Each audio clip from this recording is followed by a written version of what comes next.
It's your girl again, Remrem, at day 3 na ng ating daily vlog ganap. Gusto niyo yan? Gusto ko yan!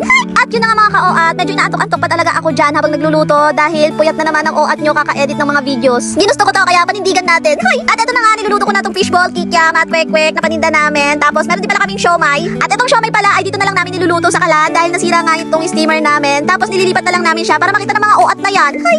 At ginawa ko na nga itong may wagang banner namin. At para ikabit nga dito sa harapan dahil tignan nyo naman at sobrang daming kalat sa harap. Bumalik na nga ulit ako dito sa pwesto ko at para lutuin naman itong pangmalakasang kanin namin. Hoy! Yes, opo, itong pang siomay rice namin, niluluto ko na. Ito na rin pala yung kanin namin sa silog at patok talaga to sa mga bata dahil sabi nga nila, kanin pa lang kahit walang ulam, panalo na. Hoy!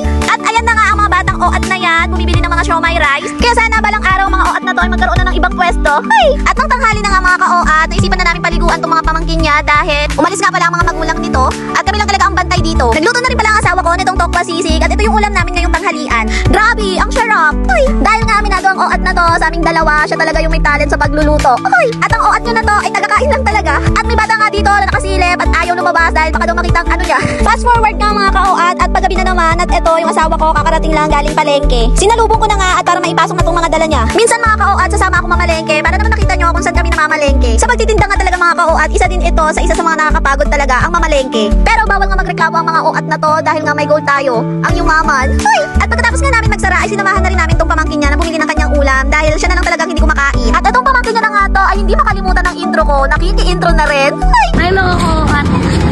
At natapos na nga ang ganap namin buong araw at ito, nagpapahinga na kami. Ay sila lang pala dahil ako eto, inaasikaso ko naman itong pagtitiktok affiliate ko. Naglagay nga lang ako ng pilikmata dyan para naman, alam niyo na, magandang OAT na to sa video. Uy, habang nagbi-video nga ako dyan, ay itong isa naman, ay abalang-abala sa kanyang sapatos. Mahal na mahal talaga. Isipan na nga lang din namin maglinis ng sapatos dahil kinabukasan nga ay magsisimba kami. At tignan nyo naman siya, nangangarap na madagdagan pa ang kanyang mga sapatos. Uy, so ayun lang ang ganap for today's mga ka-OAT. Kung nag-enjoy kayo, don't forget to like, comment, share, at i-follow ako para updated kayo sa mga next vlog. Bye!